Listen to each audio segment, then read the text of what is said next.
to tilt that screen just a little bit.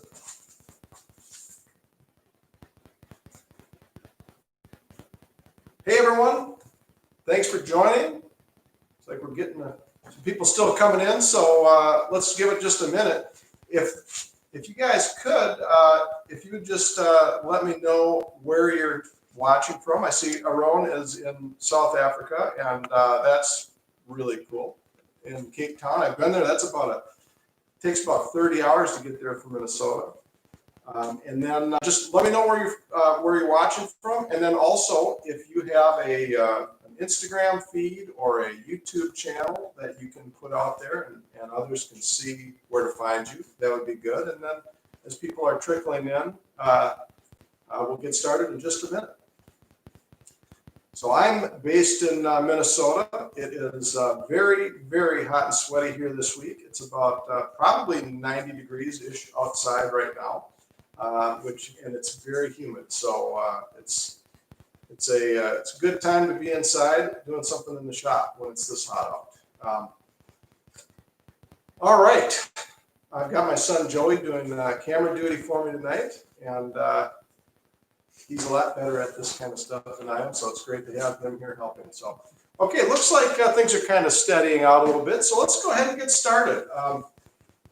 My goal for this session is to really just kind of set the foundation and cover the basics related to bowl turning.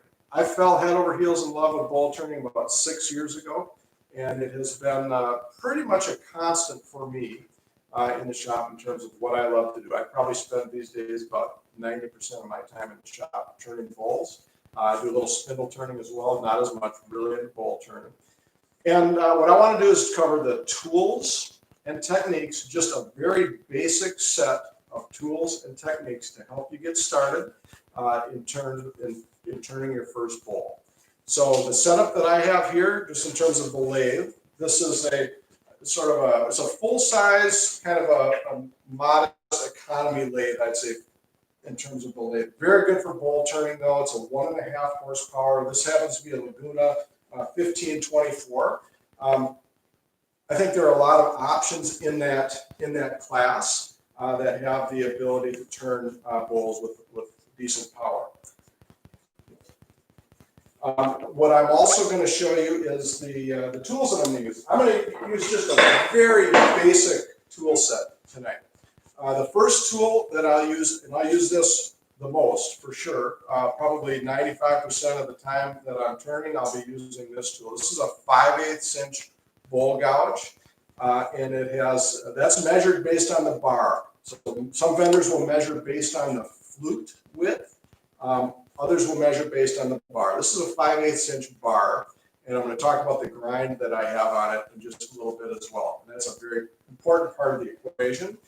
So the next tool that I'll use is this is a parting tool. This is a 1/4 inch parting tool, and I'm just going to use this for one task, and that's going to be to cut the recess on the bottom of the bowl. And then the final cutting tool that I'm going to use, this is an amazing tool. And if you're new to turning or have experience with it, if you're not familiar with a negative rake scraper, I consider this to be an eraser. So any blemishes that you leave behind with the bowl gouge, this is going to clean it up. And it's a round nose scraper that has a bevel on each side. You find it's on each side, and it has a wire lip on it from grinding. And this is going to be, I'll demonstrate this at the end of each side, the inside and then the outside of the bowl, to clean up the past. Can't talk about turning without talking about safety just a little bit. You want to wear a full face shield at all times, and really, anytime that machine is spinning, you're going to want to have a face shield on, even for sanding. Another thing to keep in mind when you're turning, no loose clothing, and probably another most important rule is the speed of the lathe. So I've got a chart referenced in the description of this video that gives you the maximum speed that you should be spinning that lathe at, depending on the diameter of the thing that you're turning. So the two guidelines for speed: one, don't go faster than the chart says, really. And two, don't go faster than you're comfortable with. So if you feel like it's spinning too fast, it's spinning too fast. So work within those two limits and you can have a really good, safe experience with turning. So I'm going to show you, before I dive into actually turning this bowl, I'm going to show you just a little bit from a sharpening perspective. And the reason that I want to show you that, this isn't going to be a deep dive on sharpening. You're going to want to do that at some point, but just to show you the equipment that I use to sharpen. You don't have to do it this way, but you're going to want to come up with a sharpening approach that gives you the absolute perfect edge every time consistently. Some people can do that sharpening freehand, platform sharpening. I'm not one of those people. I'm going to use a jig. This is a Wolverine jig with a Varigrind attachment. The reason that I use this is that I can get the perfect grind for me, and that's going to be personal to each individual. I can get the exact shape that I want, super sharp every time, very consistently. You're going to want a slow speed grinder. Don't use a high speed grinder. You're gonna ruin the steel on your gouges. Slow speed grinder is best. I have CBN wheels, kind of diamond dusted wheels. You don't need that to start out. If you can afford it, great. They're a little bit more expensive. They last a long time, and they give you, I think, a better sharp edge. But you can start with the ones that come with the grinder as well. The regular old white granular wheels, that's fine as well. But just very quickly to sharpen this jig is going to hold the gouge in the perfect position and allow you to apply the perfect motion.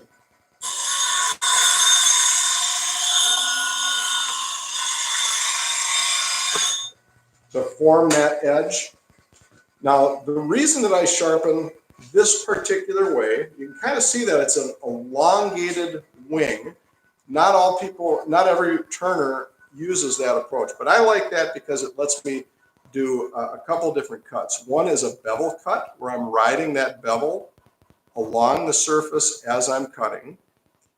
And I can use that wing as a scraper, and I'll demonstrate both of those. And I use this as a shaping scraper for light shaping on the surface of the bowl, as opposed to the negative rate scraper, which I use as a finishing scraper. And I'll demonstrate both of those things for you. The next thing I'll just show you very quickly is the process of making a bowl blank. Now, I turn green primarily, which means the wood is wet. It's been recently cut down, and the sweet spot for me is around 20 to 30% moisture content. If you do much more moisture content than that, the wood will be spraying at you and on your other tools in the shop. And if it's much drier than that, it's going to have more resistance, and you're going to be fighting it a little bit more as you're turning it. More heat will build up. You'll have to sharpen your tools more often, and so forth. So I just swing over here. I've got a log that was cut, and a lot of people think, well, okay, you're going to just dish the bowl out of the end of the log, and that's not the case. You can, but that would be the exception. 99-point-something% of bowls are going to come from a cross section. So first thing I did was rip this log in half the long way. I did that on my bandsaw. You can do it on a chainsaw as well. And then I took it over to the bandsaw and I cut out the bowl blank. And so you've got now, this would be the starting point for the turning process. So you've got grain running this way, and I've got it pretty nice and round. You don't have to get it that nice and round because you have a powerful lathe and you can get it pretty round pretty quickly on the lathe. So I'm not too worried about that. I wanted it just to look nice for demonstration purposes here. And then there's a number of ways to get it started on the lathe. What I'm going to show tonight is using what's called a faceplate. This comes free with the lathe normally. And you're going to just center that. I've got 4 screws driven in. You're not going to want to use drywall screws for that. You're going to want to use something that has a little bit more robustness to it. I'm actually using Craig pocket hole screws. in this one, but deck screws are good. You know, a good 2-inch deck screw can handle a pretty good sized bowl. So with a larger blank, you're going to want more screws, maybe longer screws. But that's kind of the idea to get it started. Let me just pause and see if there are questions here before I start tearing up some wood. Okay, looks like nothing there yet. So I'm going to go over and start to make a mess.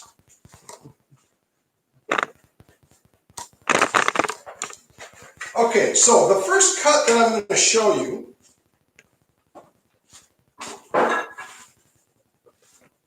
is a little bit, for me, was a little bit counterintuitive. Yeah, we got a question. One question from Vondriska Woodworks. What is the biggest bowl you'd be comfortable turning on the 1524? That is a great question. And I actually had intended to have a visual aid out here that would be to answer that exact question. So the lathe is capable, it has a 15-inch swing on it, and so it's capable, in theory, of turning something up to 15 inches. Really, you're not going to be able to use every bit of that capacity, so you're probably going to be down around 14 inches. The bowl that I was going to bring out was 13-inch diameter by 6-inch depth. That would be right in the sweet spot for a lathe like this. Now, I turned a bowl, I think it was 14 inches by 4 inches on a midi lathe, and there's a video on my channel on that. And that was really taking it to the extreme for that lathe. This lathe could turn a bowl like that all day long. There's an extension for this lathe that allows you to go bigger than that, and it can do it. And I turned on a video, I turned I think a 20-inch diameter bowl on this lathe, and I felt like I was a little bit kind of pushing my luck with that. I had a little bit of chatter going on, and it was, I wouldn't recommend that, but anything up to the capacity of the inboard turning capability on this lathe, and I think other lathes in this class would be fine. Okay, so what I'm going to do now is first, keeping in mind that this is not an end cut on the bowl. This is like basically a short board. So keeping in mind the grain is running this way. One of the tricks to turning bowls is to deal effectively with that end grain that's coming around twice on every revolution you're dealing with end grain. So the trick to it is to not cut into the end grain. So anytime when you're holding your gouge and putting the tip into that end grain, it's going to be difficult. You're going to fight that a little bit, and you're going to feel that resistance. So anytime possible, what you want to do is cut through or across that end grain, and you'll feel a big difference when you do that. You'll be able to get a much cleaner cut and much easier to get that cut, and you won't be fighting it as much. So I'm going to show you two techniques for doing that, one on the outside and one on the inside of the bowl, that will make a really big difference compared to what you might have otherwise tried when you get started turning your first bowl. Okay, so the first thing I'm going to do is get the tool rest up to just below the center line of the bowl.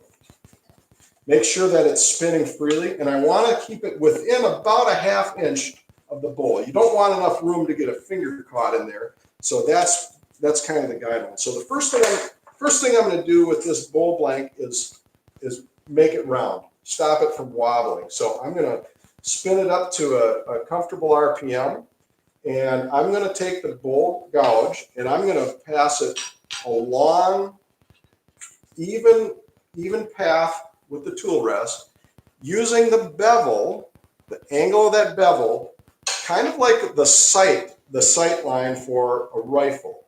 And I'm going to plunge that directly in the line that I want to cut and go steadily through. Now, one of the most important things to learn with bowl turning and you have to relearn it time and time and time again, is the pressure as you're making a cut is down and not in.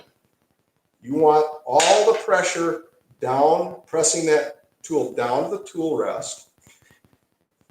Now, the other thing to keep in mind as you're making that cut is you don't want to have the gouge open like this. You want to close it. So if this is 12 o'clock, you want to close that down to just about 9 o'clock. So you got to close at 9 o'clock. And that means if you do get a catch, it's going to be a lot less painful. It's just going to give you a little bit of a pull down rather than having it like this, where you could really hurt yourself, stop the lathe in its tracks, and it'd be an awkward situation. So with that, I'm going to get this spinning and make that first cut, and it's going to probably take me 2 or 3 passes to get this thing round, and then I'll be able to check my cut quality and make sure I've got make sure I'm getting the shape that I want.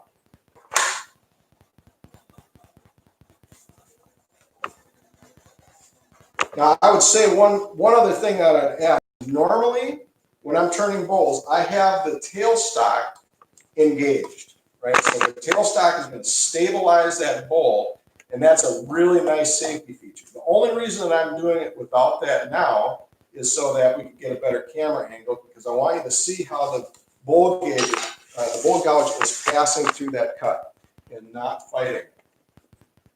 Might fight it a little bit on the first pass, but less and less as we go through.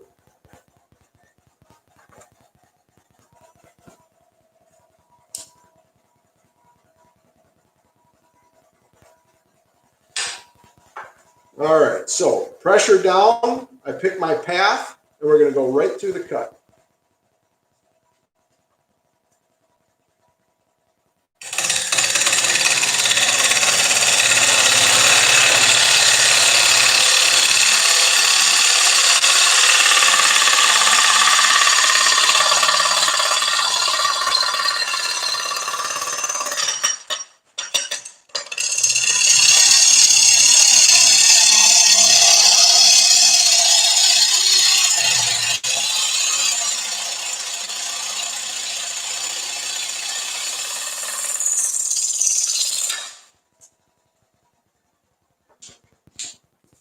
All right, so the first cut is the trickiest. We got it pretty much round actually on the first cut, and that's because it was clean off the bandsaw, pretty round. So that first cut, there aren't very many gaps. So I'm going to actually, at this point, I'm going to reposition the tool rest.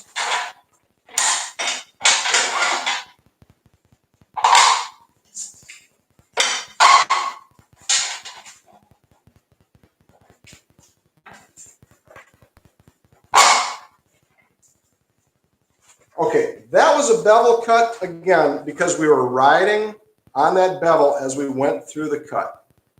This is going to be called a peeling cut, and what I'm going to use for the peeling cut.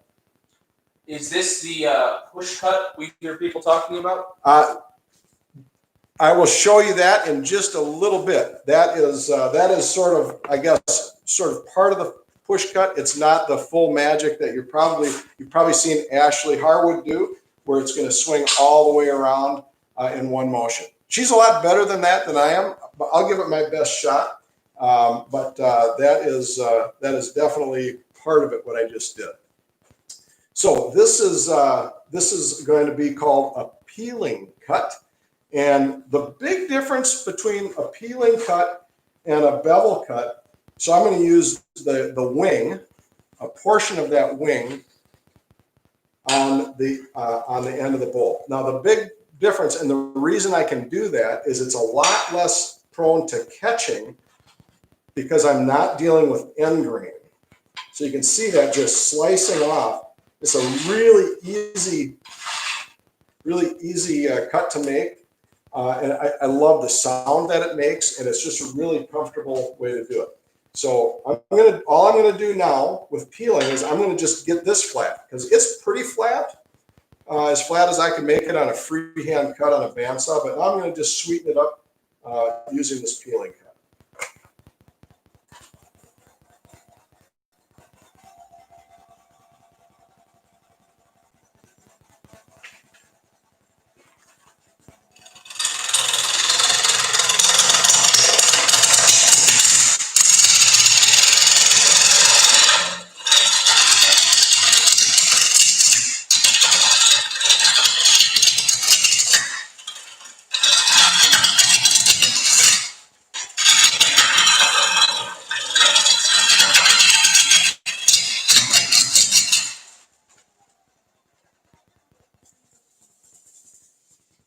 right, I'm still dealing with some bark inclusions, so it's not all as smooth as I thought it would be. Also have a chunk out of there, but it's getting there, making progress, and I'm going to just go a little bit further with that peeling cut. So I'm just moving back and forth with my body and letting the gouge dig in a little bit.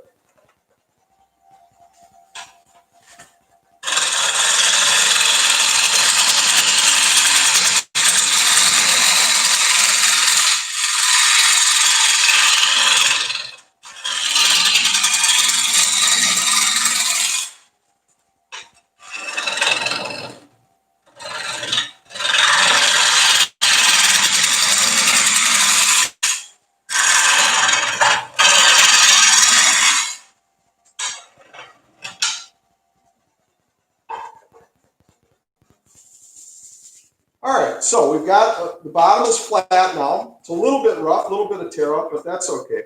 We're nowhere near finished with this yet. So now the next move I'm going to make is I'm going to get that tool rest in a little bit closer, and I'm going to start to round this corner off, starting to shape the bowl into the shape that I want. So this is when you kind of have to put on your artistic cap and start to think about what shape you want the bowl to be. But we're still not quite there to the actual definition, but I want to just start making this this round instead of a square corner here.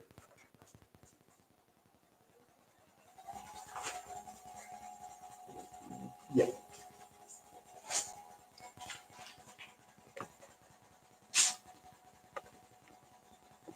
All right, so again, let that kind of visualize the cut path that you want to take. And then you're going to make sure that that bevel is used as a pointer to start to plot out the path that you're going to take. I'm going to raise it up just a little bit.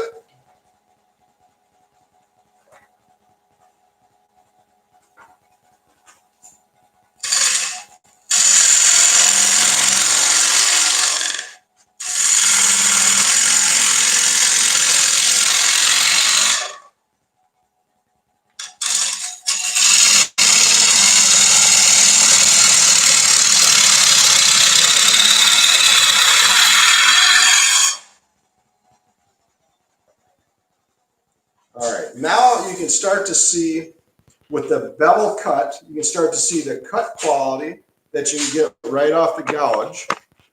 And that is, you know, with a sharp gouge ground, how you like it, you can really start to see the benefits of that. And if you're not getting the gouge as sharp as you want, you'll be fighting that, and it can be a frustrating process. So I'm going to go ahead and flatten this out just a little bit more. And I'm going to make a couple more passes around that corner. We got a question. Sure. From Stan Pratt.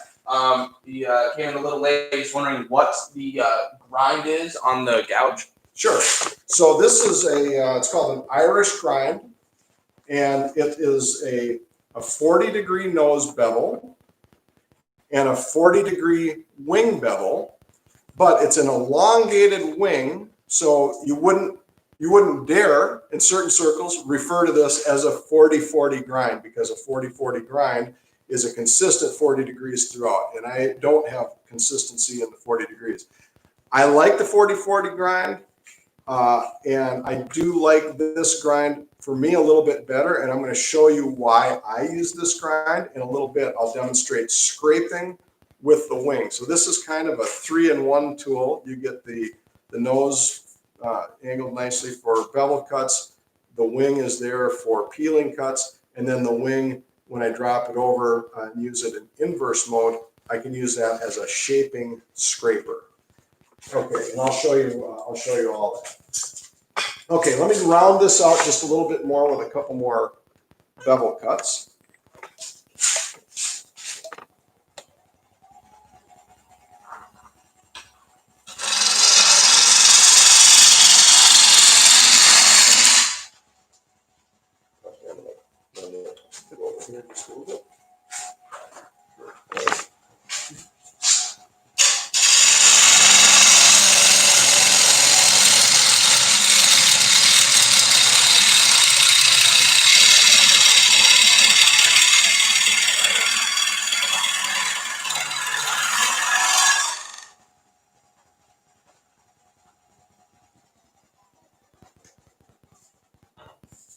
Okay, you may have noticed that I got a little bit happy with the depth of the gouge there. I was probably taking about a 1/2 inch cut pass, and that bogged the lathe down a little bit, which is fine. It would not have bogged down a 3-horse lathe, I can assure you that, but you work kind of within the limitations of what you have. So I'm going to see if I've got a little bit of bar conclusion. I'm going to work around that with one more pass, and then I'll deal with the recess on the bottom.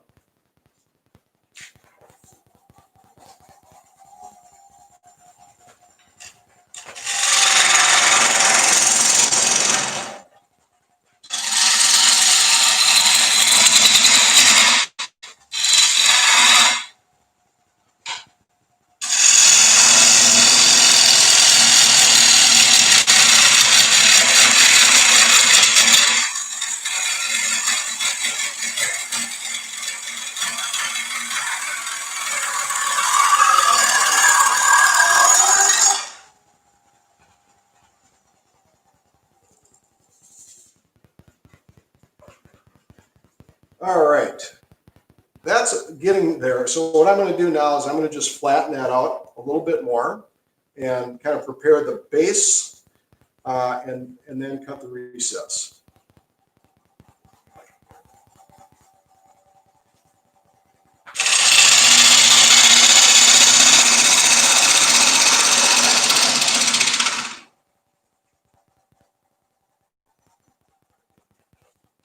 All right, now when you're cutting the base, you want this bowl to sit flat on whatever you set it on. So you want to make sure that you are coming slightly inward toward the center. This is about, an 1/8 inch lower in the center, which is great. So I go for a foot size that's, maybe 40% of the overall diameter of the bowl, give or take, kind of whatever you're in the mood for. So with that, what I'm going to do now is try to get a push cut going, where I'll try to get a smooth transition from the bottom all the way around to the top. And I may have to do that in 2 passes to get there, but that's kind of going to be the general idea. I'm going to position the tool rest so that it spans more of the bowl. Make sure I've got the tool rest height up near the center, a little bit lower so that my cutting edge is actually at the center. And I'm going to come in and make a little bit of a cut in here to establish that foot, and then I'm going to swing it around the outside of the bowl and try and get one sweep around the outside. I'm going to knock this corner off just a little bit before I do that, and then it'll be one swoop from there.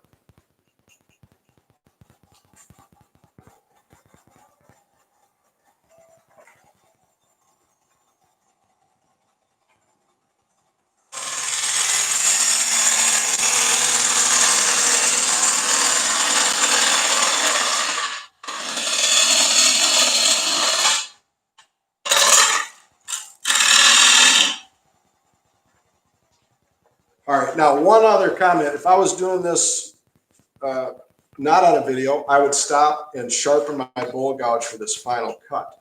But because this is green wood, this is not dulling the tool as fast, it will be good enough. Plus I'm going to use the eraser gouge here after this, so I'm not as worried about it.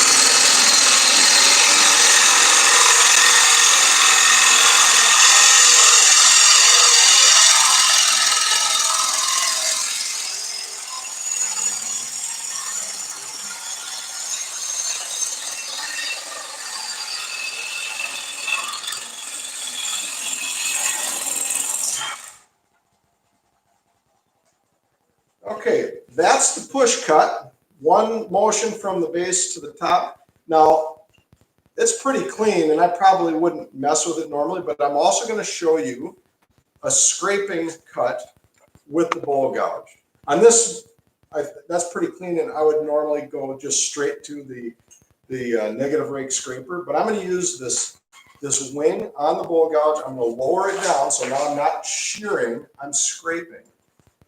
Hopefully that comes across okay. So the motion here is just going to be scraping. This is a really user-friendly cut. And I'm just going to spin it, and you'll see just light shavings come off. And I'm just going to try to sweeten up the shape down here at the bottom, particularly where I have a couple of ridges. Up in here, it's pretty smooth. And I don't think I can do much really to improve that. So I'm going to just focus on the lower part and maybe drag it across just to kind of demonstrate.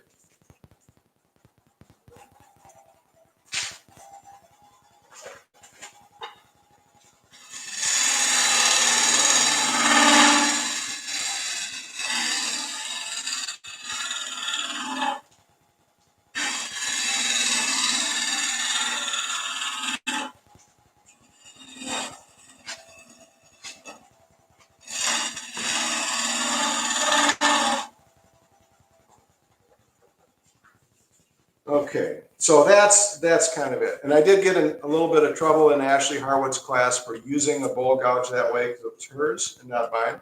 But that's the way that I do it, and it works out pretty well for me.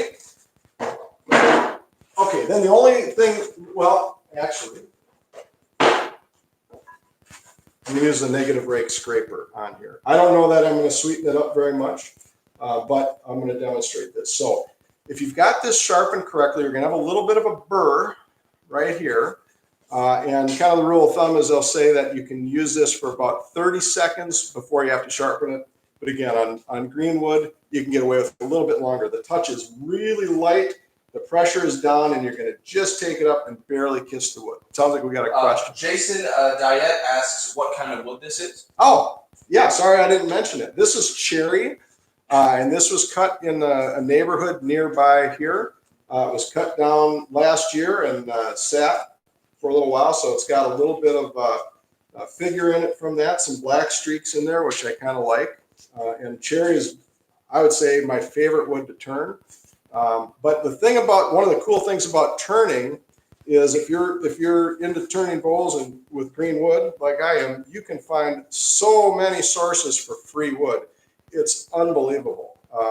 Around here up north anyway, there's a lot of neighborhoods with a lot of trees. I've probably turned, I bet 25 bowls from wood that was cut within 100 yards of my shop. And then just in the local area a lot. And I don't know if Matt Collins is on, but he's my lumber guy, and he shares some scraps with me from time to time as well. And always providing some interesting stuff. Okay, so this is, I'm going to show you the negative rake scraper. This is the most user-friendly tool that you can use turning. It's virtually, I suppose it's possible to have a catch. I've actually never had a catch with a negative rake scraper. I'm sort of setting myself up for failure. So I suppose the odds are good I'm going to get a catch now, but shouldn't happen. So what you want is, again, the pressure is down, and if you're doing it right and it's sharpened correctly, you're going to see these just sweet ribbons coming off, almost no resistance, especially with this green wood.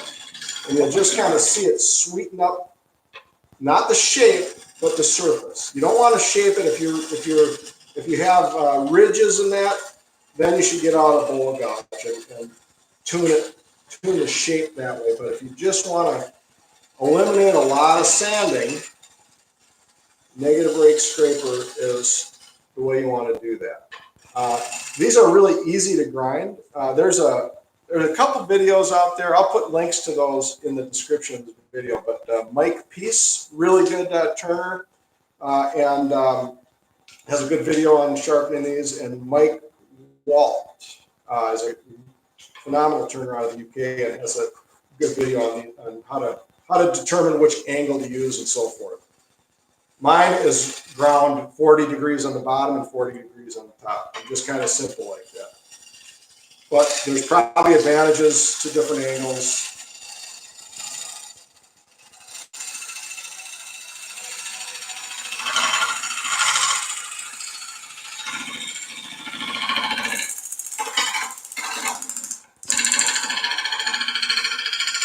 Just a slow, steady motion. So it's really cool if you can get your gouge and your technique down so you can get a glass-like surface, no doubt about it, that's really cool. But if you're not there yet, this is a great way, because at this point, the bowl is going to look just about perfect, even if you had a bunch of ridges remaining before you went to the negative rake scraper. Okay. Next step, I'm going to cut a recess in the bottom. Now you can do one of two things. You can cut a tenon, or you can make a recess. I usually use a tenon probably 90% of the time. I think you can get a better grab. So for bigger bowls, I think it's better to use a tenon personally. For smaller bowls like this, I use a recess, which is going to cut a recess into the bottom of the bowl to allow for the 4-jaw chuck. 4-jaw chucks, if you're going to get into bowl turning, I would say get this right away. Don't mess around. If you're going to buy a lathe, buy a 4-jaw chuck. So the jaws on this can expand inside that recess, or if you use a tenon, like I mentioned before, have the tenon sticking out on the bottom, then they go around and grab the outside. Either way, it's going to be a dovetail shaped grab. So what that means is I'm drawing a blank. So these are going to go inside that recess and expand and lock in at an angle like that. So what you want to do is size that so you can get those inside, and then we're going to tighten it up and lock it in. If you do it on the outside, then they're dovetail, and they're going to grab onto the bowl, onto that tenon, and lock in so that it's dovetail, and it's a lot less likely to fly off the lathe that way. We want to keep the bowl on the lathe at all times. So I know that I have the jaws on this are about 2 inches at their smallest diameter. So I want to go just a little bit over 2 inches. Oh, got a question from David Clark. He's wondering, would you be able to define smaller bowl recesses versus larger bowl tenons? What is the sweet spot? Yeah, great question. And it really is, there's no rule on it. You can use a recess on a larger bowl, and you can use a tenon on a smaller bowl. The way I do it is probably, I use a recess more for height preservation. If I'm dealing with, let's say, a 2-inch thick plank that I'm turning a bowl from, and I don't want to give up, let's say, a 1/4 inch to use the tenon, then I'll do a recess. Then you just have to leave the bottom a little bit thicker, but it's more subtle. So that's what I would say. So if I was to, just base it on the diameter, I'd say I'd probably use a recess for anything up to, a 10-inch bowl or so. This is probably about an 8-inch bowl, and that's a decent rule of thumb. But again, it's more about height preservation and a better grab on something 10 inches or larger. Okay, so I'm going to go just a little over 2 inches.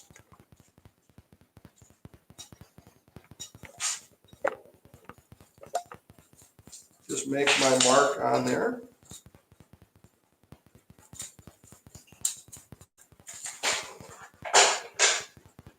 And I'm going to use this parting tool. And I've got this part, this is a 1/4 inch or so, maybe 3/16 parting tool. And I've got it ground at a slight angle. So remember what I mentioned about the dovetail.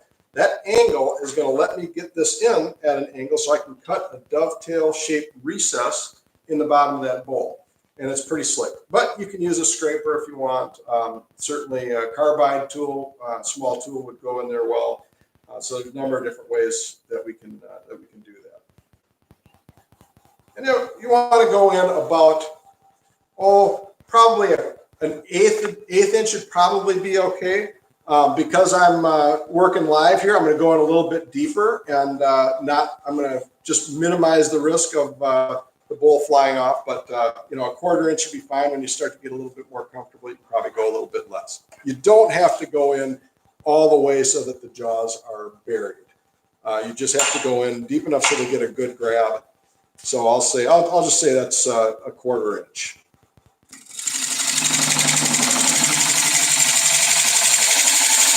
I'm just plunging this straight in. This is, because it's green wood, this cuts really easily. If this was dry, it would be fighting me a little bit more.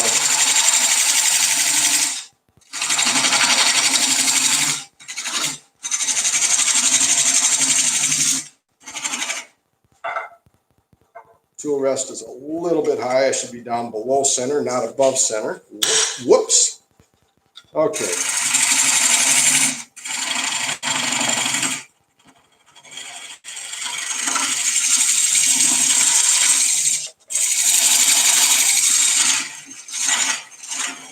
All right. Now, what you really want to do is make sure that you've got a really clean, crisp back corner, because you want that chuck in there locked in solidly and not dealing with tear out and debris sitting in there. So I'm going to just go in and sweeten that up with a light additional cut.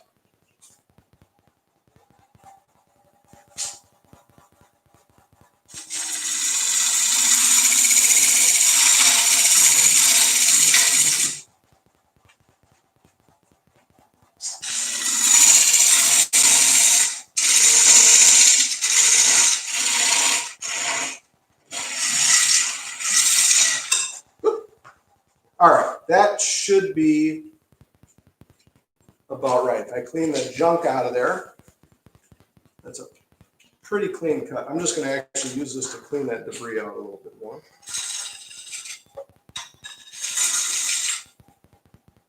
But it's got the nice dovetail angle that I was hoping for.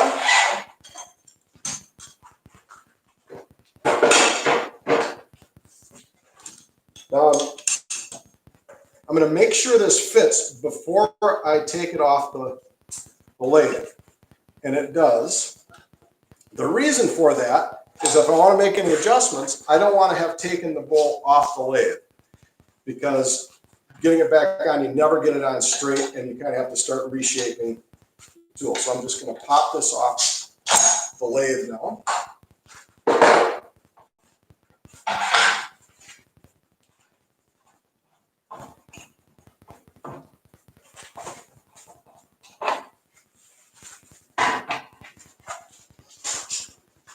All right, I'm just going to pull the screws out. So I want to see if there are any questions while I'm doing this.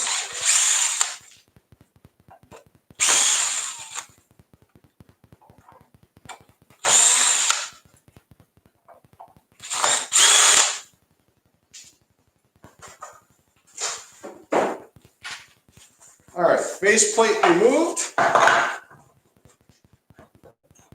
Spin the bowl on, and you can start scooping out the inside. So now's a good time. I tightened it on, but now I'm going to just double check that.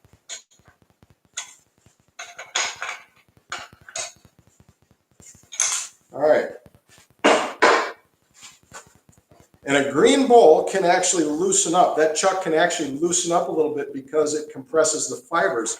So if you're turning and it takes a while, let's say you want to stop and check that after about 5 or 10 minutes of turning, just to make sure that it hasn't loosened up on you, because that's when you can get into not only a dangerous situation, but it can also give you a little bit of chatter and give you not the kind of surface quality that you want. Okay, now I'm going to do the peeling cut again on the face of this, and I'm going to bring it down, make sure it's nice and flat.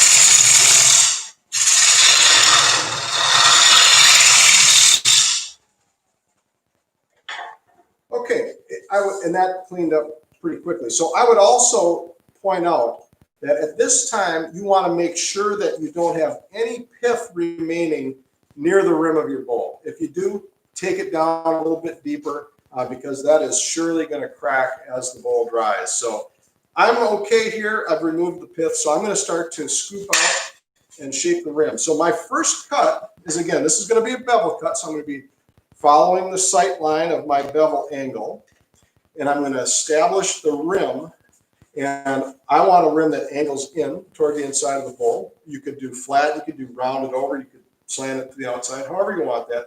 But my first cut is going to define the rim, and then from there, if you remember what we what I talked about earlier with fighting end grain, cutting into it versus cutting through it, what I'm going to do is now my cuts scooping out are going to be into the bowl rather than across the bowl. And you can do it across the bowl if you want, but you're going to find a lot less resistance if you're cutting in. And I'm going to cut in starting from the outside and go toward the inside. And I saw a really good turner doing it that way a while back and tried it. And I really like doing it that way. You can also start from the center and go out. But I'm going to define the rim and start pulling back in, following the contour of the bowl back. And more or less, I'm going to leave it obviously a little bit thicker so I can clean it up after, but I'm going to start to get into the ballpark, and I can do that quickly with this method of removing stock.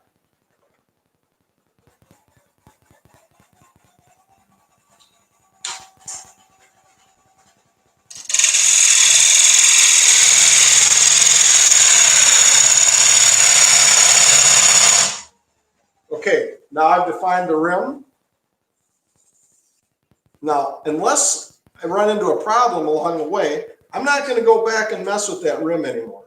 It happens, and sometimes you have to go do something with it, but ideally, you just leave that alone from there. I'll sweeten it up with the negative rake scraper after, but I don't want to fiddle with that and try to shape it much more. Maybe I'll round it a little bit, maybe I won't, but not going to take heavy cuts on that rim after that cut.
All right, so that process more or less defined the inside shape of the bowl. Now I've got some cleanup cutting to do. I need to go a bit deeper, but that's the way that I'm going to scoop the bulk of the wood out. Keith Dietz asked, what part of the tree is best for turning bowls? You know, I have cut a lot of bowls actually on limbs, but the trunk of the tree is the best. For best figure, you want burl, so you get the nice growth off the side of the tree. That's going to give you the best figure. The crotch of a tree, where it branches out, and you have some trunk wood and some limb wood, is a really neat way. Watch George Vondriska's Instagram feed, and you'll see a lot of neat bowls that he cuts, that he turns from the crotches of trees, and that's just good. It's a neat way to get a lot of figure action going on in the wood. Then I'm wondering, when you were pushing outside towards the rim, how do you kind of tell when you're reaching the point where you want to stop and then move on? Two ways. That's a really good question. So first, as I'm down here, I'm following the sight line of the outside of the bowl and making sure that I'm not plunging too deep. The other thing is listen to the wood as you're cutting it, because as you start to get too close and too thin, you'll definitely hear a difference. And if you don't notice it the first time, if you ever go through the sidewall of a bowl, then you'll definitely start to hear it as you approach that. And I did have it recently. I haven't gone through one, but I had one recently that was paper thin. And it was, I mean, you could shine a light. You could probably read the newspaper through through the bottom of the bowl. It was so thin. You also need to keep in mind at the bottom, because in this bowl we've cut a recess. You have to subtract 1/4 inch in this case from the thickness of the bottom. So if you get too close to that, you can get yourself into trouble as well. And because I normally turn with a tenon instead of a recess, that is what happened to me with that bowl recently, where it got very, very thin on the bottom. So I'm going to adjust the tool rest, angle it in a little bit, and that's going to make for better safety and better cut quality as I get, you don't want to extend the bowl gouge too far over the tool rest, or you're going to get more chatter. So you want to keep it as close as you can. As you go deeper, you want to adjust the tool rest. So I'm going to just make a couple passes. I'm not going to worry about going much deeper here. I'm going to make a couple passes to sweeten that up.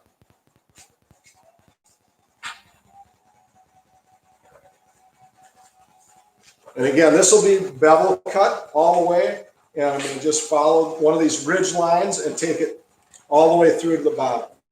Do a few passes like that.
All right, then you're just going to check for wall thickness, consistency. This is a neat tool for doing that. For a smaller bowl like this, I probably wouldn't normally bother with that, but you test the wall thickness there, and it tells you out here how thick the bowl is. So you want to be consistent, and choose a thickness. I'm probably at about 3/8 or so there, which I think is fine. And then check it at the bottom as well. Make sure you're not getting too thin. I'm definitely plenty thick there. So I'm just going to sweeten it up a little bit, and then hit it with the negative rake and call it good.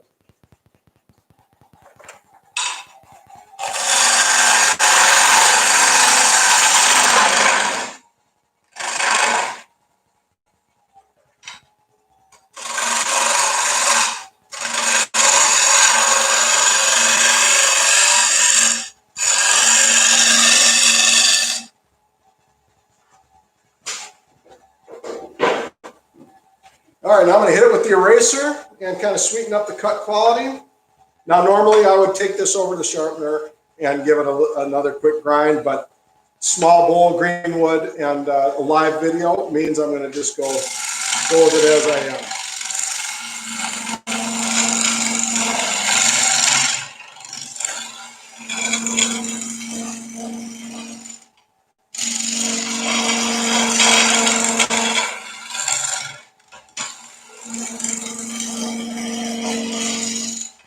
All right, and I'm going to just show you, I said stay away from the rim.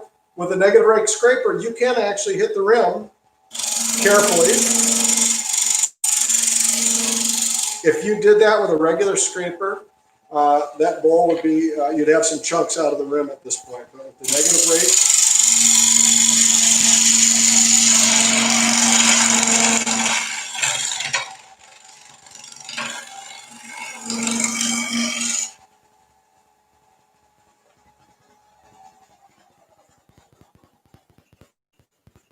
okay. So I still have a couple tool marks in there, so I would normally spend a little bit more time with the negative rake scraper, sweetening that up a little bit, but ultimately not too bad. I actually have some nice character in there, a little bit of bark inclusion, and some good figure in that chunk of cherry. So Okay, so from there, all you would do is let that bowl dry for a couple days. And actually, if it was really wet, this is pretty dry. I'd probably give it, I don't know, a week or so, but to be safe, especially with the humidity that we're having, probably want to go a few weeks. But you can start to feel it. If you have a moisture meter, better yet, make sure you're down probably in the 10% range. And then what I do is put it back on the lathe and sand it. Now, after a few weeks, after it dries, it's going to be oblong. So you're going to want to spin it pretty slow on the lathe. But I'll spin it and use a, let's see if I have one handy.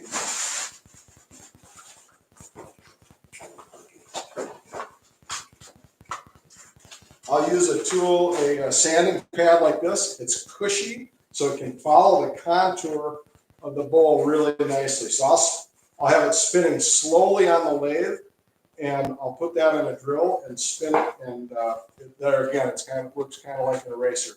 The combination of that rotation, the cushy pad, and the slow spin of the lathe lets you really erase all the marks. You don't leave tracks behind as you would if you just held sandpaper on the lathe. Oh, we've got one question. How do you dry it? Yeah, so all you have to do is ideally you'd set it on a mesh shelf and have airflow around it. That's all you need to do. Now, let me say a couple things about that. So this bowl is turned to its final thickness. So I'm not going to do any more turning on this bowl. Sometimes I use a method that's called the twice turned method. If you want a perfectly round bowl, what you would do is leave this 10% of the thickness of the overall bowl diameter. So if this bowl was 10 inches, just for easy math, you would leave it 1 inch thick. Then what you would do is you would pack it in shavings, throw it inside a brown paper bag, a grocery bag, tape that up and set it on a shelf. And then you would probably need to leave that sit for a couple months for a bowl this size. For a bigger bowl, 3-4 months. Then you take it out, and then you've got an oblong bowl that's thick enough to mount back on the lathe and turn it again and turn it round. So that's why they call it the twice turned method. I do that sometimes, and a lot of times I do this. Finish it to final thickness. There's a really good turner that puts a lot of bowls in galleries, Mark Stinson. I follow him on Instagram and Facebook, and the work he does is amazing. He never does a twice turned bowl. Everything is finished thickness, and then let it dry and then sand it, and they just come out amazing. The trick, though, is you don't want to sand it until it's dry. You'll get a much, much better surface quality if you wait until it's dry, and then those fibers are going to just clean up so much easier. When you're sanding, again, the best is to use a pad like that and a drill, sand in one direction, change grit, sand in another direction, and you're going to just eliminate all the pattern scratches from your abrasives. Stan Pratt thinks that you should do another live video when you're ready to finish it. That's a great idea. I'll do another one, and I will sand it and finish it. What a great idea. Thanks for the suggestion, Stan. Good. Any other questions? Doesn't look like it. All right. Confidence. Great. Thank you so much for joining in tonight, and I hope you will come back. I will sign up for doing another live and sanding and finishing this bowl, and I hope you'll come back and bring questions. Meanwhile, please ask questions away. I'll have this posted. I'll put the resource links down below as soon as I can, and any other questions that I missed along the way, please feel free to ask them in there. And again, thanks so much for joining. Have a great evening.